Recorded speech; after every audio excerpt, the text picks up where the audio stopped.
Assalamualaikum warahmatullahi wabarakatuh. Kembali lagi ke channel saya Aziz Wirido Official, channel yang membahas tentang informasi sosial, baik itu PKH atau bantuan sosial lainnya. Baik, kali ini saya akan membahas tentang perbedaan dari BPNT dan juga program sembako.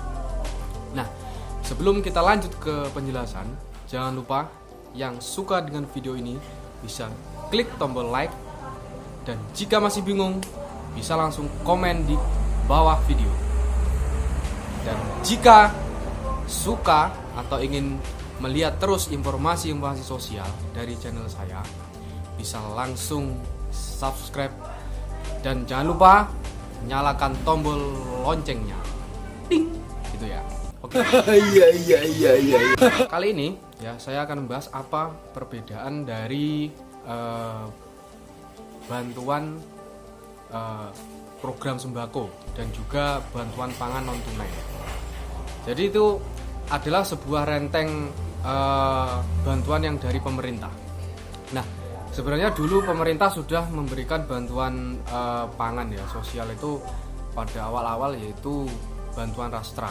Nah, bantuan Rastra ini pada tahun 2017 itu dirubah menjadi skema non tunai atau bantuan pangan non tunai, yaitu dilakukan di 44 kota atau kota ya di Indonesia. Jadi masih dalam percobaan juga.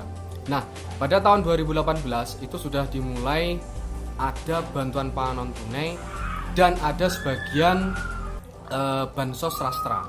Jadi masih ada yang sebagian non tunai, ada yang sebagian memakai non Rastra atau bansos Rastra. Nah, akhirnya pada tahun berapa?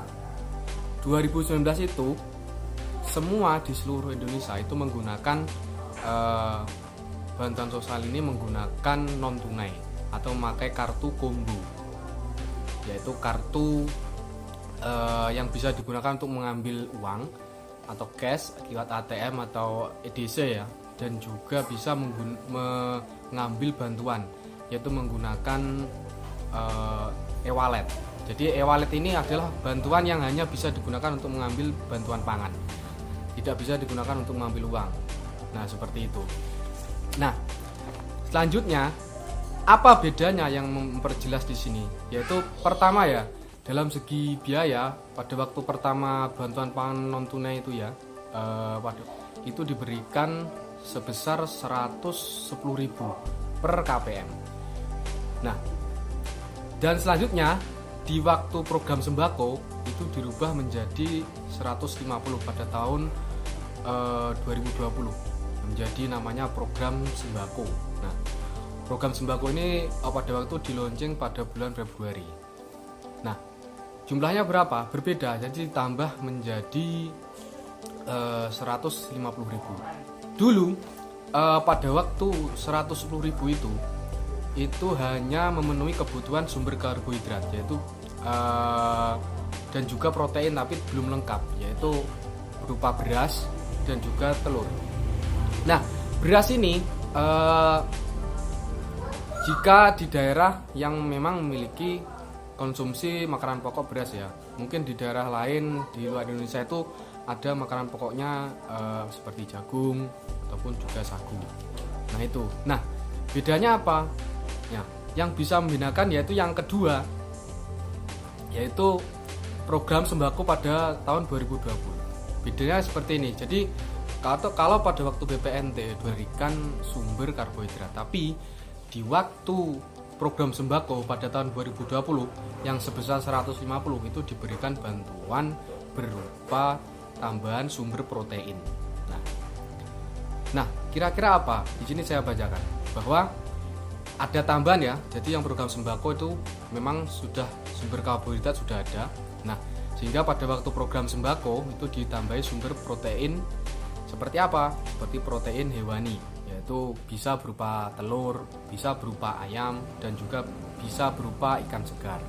Nah, kedua juga sumber protein nabati seperti apa? Yaitu berupa kacang-kacangan, termasuk tempe ataupun tahu, dan juga ada pula sumber vitamin dan mineral yaitu berupa sayur mayur dan buah-buahan. Jadi seperti itu.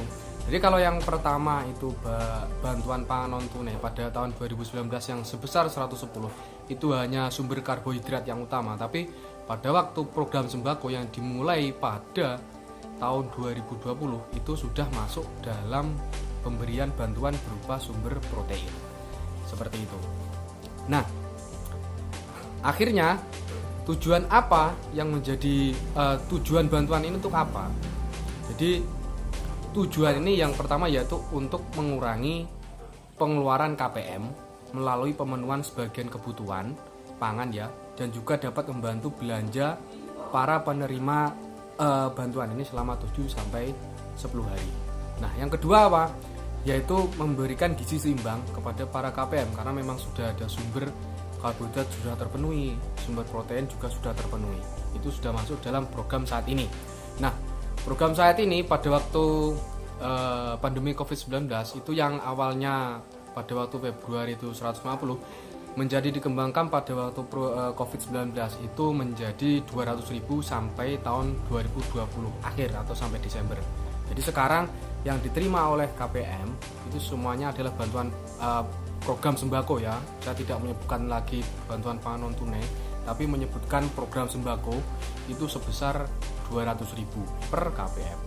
Baik itu PKH ataupun non PKH. Nah, yang ketiga adalah meningkatkan ketepatan, yaitu sasaran, ya tepat ya sasarannya, waktu juga cepat karena memang menggunakan ATM ya, dan juga jumlahnya tetap, jumlahnya bisa dikira-kira ya, karena segini misal 200 jadi sudah pas kira-kira apa yang perlu dibelanjakan, dan juga harga, kualitas, dan juga administrasinya lebih simpel.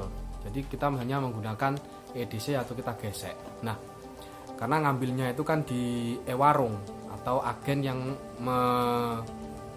melayani masalah bantuan sosial yang sudah bekerja sama dengan Bank Himbara, yaitu Bank BTN, Bank Mandiri, BNI, dan BRI.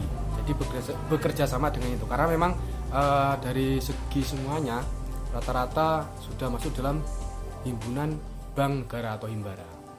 Nah, manfaatnya apa? Bantuan ini yaitu memberikan pilihan dan kendali kepada KPM dalam memenuhi kebutuhan pangan. Nah, artinya kan sudah terpenuhi kebutuhan pangan itu. Nah, kedua, meningkatkan efisiensi bantuan sosial. Nah, karena memang sudah efisiensi tepat, bantuan sosial ini sudah lebih efisiensi karena memakai ATM juga lebih simpel dan sebagainya, tidak ribet. Dan yang ketiga, meningkatkan akses masyarakat terhadap layanan keuangan dan juga perbankan ya. Artinya apa? Jadi masyarakat sudah dipelajari bagaimana bertransaksi, sehingga pada waktu itu pemerintah sudah memberikan gerakan membawa KKS sendiri. Jadi fungsinya apa? Biar KPM juga bisa mengetahui cara bagaimana bertransaksi dengan perbankan dan juga mengetahui jumlah yang sudah ditransfer berapa, sehingga jika memegang sendiri itu mengetahui semua apa yang diberikan kepada KPM masing-masing.